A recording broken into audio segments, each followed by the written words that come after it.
నమస్తే, welcome to మహిళా ఆరోగ్యం. నేను మీ యాంకర్ ఉష.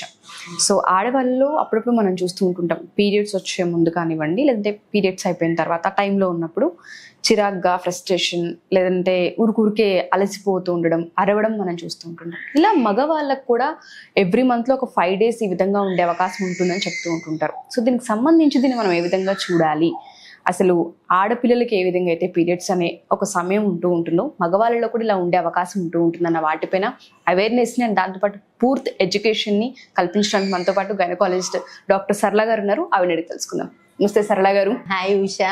చాలా మంది ఆడపిల్లల్లో అలసట, నీరసం, కోపం, ఏడుపు, కొంతమందికి అయితే ఊరికే ఏడుస్తూ ఉంటుంటారు, చిరాకు వస్తూ ఉంటుంటుంది. ఇలా మగవాళ్ళలో కూడా గమనించామని చెప్తూ ఉంటుంటారు. వీటి వల్ల అర్థం చేసుకునే స్థాయి అండ్ దాంతోపాటు ఆ సిచ్యుయేషన్ తెలియక చాలా మంది గొడవలు పడి విడిపోవడాలు, కొన్ని రోజులు కామ్ అయిపోవడాలు, డిస్టర్బెన్సెస్ క్రియేట్ అవుతుంటుంటాయి. దీనికి గల ప్రధాన కారణాలు ఏంటి మగవాళ్ళలో అయితే? సో ఈ మధ్య కాలంలో ఏంటంటే మన వర్క్ ప్రెషర్ అయి ఉండొచ్చు, స్లీప్ డిస్టర్బెన్సెస్ ప్యాటర్న్ అయి ఉండొచ్చు. అంతకు ముందు కాలంలో కన్నా ఈ మధ్య కాలంలో కామన్గా చూస్తున్నాను అనమాట PMS, pre menstrual syndrome problems లేడీస్లో చాలా కామన్ అయిపోయింది. అంటే పీరియడ్ వచ్చే కన్నా ముందు చిన్న విషయానికే సెన్సిటివ్ అయిపోతారు అనమాట. చిన్నదానికి గొడవలు పట్టుకోవడం, ఇద్దరిలో ఫ్యామిలీలో డిస్టర్బెన్సెస్ వచ్చేసి భార్య భర్త కొట్లాడుకొని వచ్చే సందర్భాలు ఉన్నాయి. సో అది అర్థం అవ్వట్లేదు, ఏం జరుగుతుంది అసలు, చిన్నదానికి ఇంత పెద్దగా ఎందుకు అరుస్తుంది. అసలు వైఫ్ అండ్ హస్బెండ్ కి న్యూలీ మ్యారీడ్ కపుల్స్ కి ఇంకా ఎక్కువ ప్రాబ్లం అయిపోతుంది అనమాట. కోఆర్డినేషన్ చేసుకొని ఫ్యామిలీని రన్ చేయడం అనేది అంత కామన్ గా పిఎంఎస్ ప్రాబ్లం చూస్తున్నాం. సో ఈ పిఎంఎస్ ప్రాబ్లం అనేది లేడీస్ లో ఎందుకు వస్తుందని మనం ఆలోచిస్తే, పీరియడ్ ముందు ఈ ఈస్ట్రోజన్, ఎఫ్ఎస్హెచ్, ఎల్హెచ్ అనే హార్మోన్స్ ఉంటాయి అన్నమాట లేడీస్ లో. ఆ హార్మోన్స్ సడన్ గా డిప్ అయిపోతాయి, అంటే డ్రాప్ అయిపోతాయి పీరియడ్ కి ముందు 2 days ముందు. సో పీరియడ్ 2 to 3 days ముందు నుండి లేడీస్ లో డల్ గా ఫీల్ అవ్వడము, చిన్నదానికి సెన్సిటివ్ గా ఫీల్ అవ్వడము, ఇరిటేషన్ గా అనిపించడము, తినాలనిపించకపోవడం, నిద్ర పట్టకపోవడము, గుండె దడగా అనిపించడము, ఏదో గుబులుగా అనిపించడము, ఏదో జరిగిపోతుందేమో, ఏదో టెన్షన్ ఫీల్ అవ్వడము, యాంగ్జైటీగా ఉండడము, ఇవన్నీ కూడా ఈ ఈస్ట్రోజన్ అండ్ ఎల్హెచ్, ఎఫ్ఎస్హెచ్ అనే హార్మోన్స్ డ్రాప్ వల్ల అలా జరుగుతుంది అనమాట. మళ్ళీ ఒక్కసారి పీరియడ్ వచ్చిందంటే మళ్ళీ మెల్లిగా పీక్ స్టార్ట్ అవుతాయి, అంటే మళ్ళీ పెరగడం ఈస్ట్రోజన్ లెవెల్. లేడీస్ కావాల్సింది ఏంటి, ఈస్ట్రోజన్ హార్మోన్ ఉండాలి. ఇప్పుడు మెనోపాజ్ లో లేడీస్, మెనోపాజ్ ముందు కూడా మనం అలాంటి సిమ్టమ్స్ చూస్తూ ఉంటాం. ఇరిటబిలిటీ ఉండడం కానీ, ఈజీగా సెన్సిటివ్ నేచర్ పెరగడం కానీ, ఇవన్నీ ఈస్ట్రోజన్ లెవెల్ డ్రాప్ అవ్వడం వల్ల లేడీస్ లో.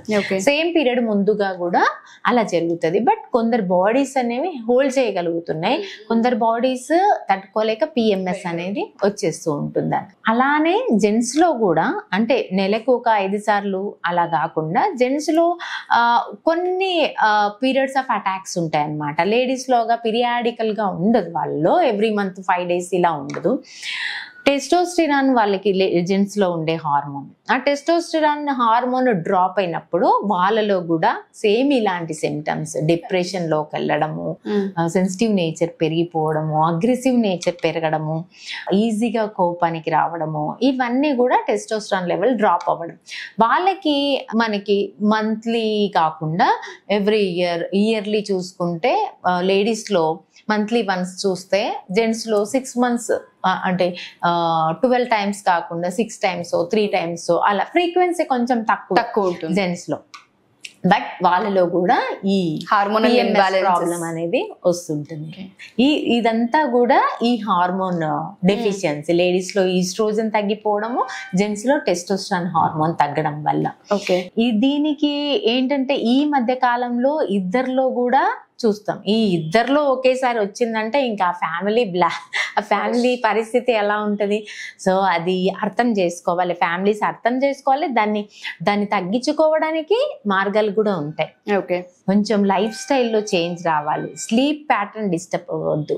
జెంట్స్ లో మెయిన్ గా ఏంటంటే స్లీప్ డిస్టర్బెన్సెస్ వల్ల టెస్టోస్టెరాన్ లెవెల్ ఎప్పుడు పడిపోతుంది వాళ్ళకి అంటే స్ట్రెస్లు, టెన్షన్స్, ఫుడ్ హ్యాబిట్స్ సరిగా లేకపోవడం, జంక్ ఫుడ్, ఆయిల్ ఫుడ్ ఎక్కువ ఎక్కువగా ఉండడము, వ్యాయామం సరిగ్గా లేకుండా ఉండడము, స్లీప్లెస్ నైట్స్ ఉండడము, ఇవన్నీ జరిగినప్పుడు పిట్యూటరీ నుండి టెస్టోస్టెరాన్ హార్మోన్ రిలీజ్ అవ్వదు.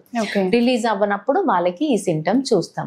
సో ఈ పిఎంఎస్ సిమ్టమ్స్ రావద్దు, ఫ్యామిలీస్ అన్ని చక్కగా మంచి ఏ గొడవలు లేకుండా స్మూత్ గా రన్ అవ్వాలి అని అంటే మంచి లైఫ్ స్టైల్ అండ్ మంచి హెల్దీ డైట్ హ్యాబిట్స్ ఇవి చూసుకొని లైఫ్ లీడ్ చేసుకుంటే కనుక పిఎంఎస్ ని లేడీస్ లో కానీ జెంట్స్ లో కానీ మనం ప్రివెంట్ చేయొచ్చు. ప్రివెంట్ చేసిన కొంతమందిలో లేడీస్ లో ఎక్కువగా చూస్తుంటాం. వాళ్ళకి మెడిసినల్ సపోర్ట్స్, డాక్టర్ని కన్సల్ట్ అయితే ట్రీట్మెంట్ కూడా ఉంటుంది. సో ఇద్దరు ఇబ్బంది పడుతున్నారు, ఫ్యామిలీలో డిస్టర్బెన్సెస్ వస్తున్నాయి అంటే ఖచ్చితంగా డాక్టర్ని కన్సల్ట్ అవ్వాలి. మీ ప్రాబ్లమ్స్ ఎక్స్ప్లెయిన్ చేయాలి, మీ ఫ్యామిలీ వాళ్ళతో కానీ డాక్టర్తో కానీ ఎక్స్ప్లెయిన్ చేసుకొని మీ ప్రాబ్లమ్ చెప్పినప్పుడు దానికి తగ్గ ట్రీట్మెంట్ తీసుకుంటే ఖచ్చితంగా సొల్యూషన్ ఉంటుంది. సో హ్యాపీ అండ్ హెల్దీ ఫ్యామిలీసే హ్యాపీ సొసైటీ, హ్యాపీ సొసైటీయే హెల్దీ కంట్రీ. సో మీరు అన్నట్టుగానే ఆడపిల్లల్లో అయితే పీరియడ్స్ ఎప్పుడు స్టార్ట్ అవుతుంది, ఆ ఏజ్ ఒక రైట్ ఏజ్ అనేది మనకు అర్థమవుతూ ఉంటుంది. మగపిల్లల్లో మీరు అన్నట్టుగా ఈ పిఎంఎస్ ఏదైతే మనం చూస్తూ ఉన్నామో కోపం వెంటనే రావడం, అరిచేయడము, లేదంటే ఇరిటేట్ అవ్వడము, ఎప్పుడు లేనట్టు కొత్తగా బిహేవ్ చేయడం అనేది మనం ఏ ఏజ్ నుంచి అంటే గుర్తించవచ్చు అంటారు లక్షణాలని? ఆల్మోస్ట్ ప్యూబర్టీ వచ్చినప్పుడు 14 to 15 years వరకు తేడా ఉంటది. బట్ వాళ్ళలో పీక్స్ కి చేరడం మాత్రం ఆఫ్టర్ మ్యారేజ్ ఎక్కువగా చూస్తున్నాము. వాళ్ళు అంటే ఫ్రస్ట్రేషన్ ఎక్కువగా రావడము, వాళ్ళ ఫుడ్ హ్యాబిట్స్ చేంజ్ అవ్వడము, స్లీప్ ప్యాటర్న్ చేంజ్ అవ్వడము, కొంచెం బాధ్యతలు ఎక్కువగా అవ్వడము, ఫ్యామిలీ స్టార్ట్ అవ్వాక బాధ్యతలు పెరుగుతాయి, ఇంకా పిల్లలు పుట్టినాక ఇంకా కొంచెం ఎక్కువగా. ఆఫ్టర్ ఈ మధ్య కాలంలో పోస్ట్ డెలివరీ డిప్రెషన్స్ మదర్ లో చూస్తున్నాము, అలానే పోస్ట్ డెలివరీ డిప్రెషన్స్ ఎక్కువగా ఫాదర్స్ లో చూస్తున్నాము. ఇంకా ఎందుకంటే ఆ బర్డెన్ మదర్స్ తో పాటు ఫాదర్స్ కూడా హ్యాండిల్ చేసే ఆ బాధ్యత తీసుకుంటున్నారు. వాళ్ళకి స్లీప్లెస్ నైట్స్, స్ట్రెస్లు, టెన్షన్స్ ఇవన్నీ ఎక్కువ అయిపోవడం వల్ల post delivery depression in fathers ఈ రోజులలో కామన్ అయిపోయింది. That is true. చాలా మందికి తెలీదు ఎందుకు అరుస్తున్నాడు ఏంటి అని అనుకుంటూ ఉంటాం, కానీ వీళ్ళకి కూడా హార్మోనల్ చేంజెస్ అనేవి ఉంటూ ఉంటాయి, బాడీ అలసిటీకి గురి అవుతూ ఉంటుంటుంది. అలాంటప్పుడు కొంత వెంట్ అవుట్ చేస్తూ ఉంటుంటారు, ఇలా కోపంలో ఇరిటేషన్, ఫ్రస్ట్రేషన్ ఇవన్నీ వస్తాయని ఐడెంటిఫై చేయరు. ఆడవాళ్ళకి మాత్రమే ఉంటుందని అనుకుంటూ ఉంటాం, కానీ ఇద్దరిలో ఉంటాయి. బట్ కొంత దాన్ని మీరు అన్నట్టుగానే ఆ నిద్రలేమి ఇవన్నీ ఎక్కువ అవడం వల్ల కనిపిస్తూ ఉంటాయి. మీరు అన్నట్టుగా డైట్ ని వాటన్ని కరెక్ట్ గా ఫాలో అవ్వగలిగితే, బ్యాలెన్స్ చేసుకోగలిగితే ఈ ప్రాబ్లమ్స్ నుండి బయటపడొచ్చు మనం. Thank you ma'am. ఎందుకంటే చాలా మందికి తెలీదు ఈ విషయం, మగవాళ్ళల్లో కూడా ఇలా ఉంటుంది అనేది తెలియక, అండర్స్టాండ్ లెవెల్స్ లేకనే చిన్న చిన్న వాటికి పెద్ద పెద్దగా అరుచుకొని ఫ్యామిలీస్ డిస్టర్బెన్స్ చాలా ఎక్కువగా క్రియేట్ చేసుకుంటున్నారు. హెల్త్ కండిషన్ ఏంటి అని అర్థమైనప్పుడు డెఫినెట్గా అర్థం చేసుకునే ప్రయత్నం ఈ ఇద్దరు చేస్తూ ఉంటుంటారు. Thank you so much. ప్రతి టాపిక్ ని తీసుకొని దానిపైన అనాలిసిస్ చేసి చాలా మంది ఆడియన్స్ కి ఎక్స్ప్లెయిన్ చేస్తున్నందుకు, అందులో ఎస్పెషల్లీ అర్థమయ్యే భాషలో చెప్తున్నందుకు thank you ma'am. Thank you so much.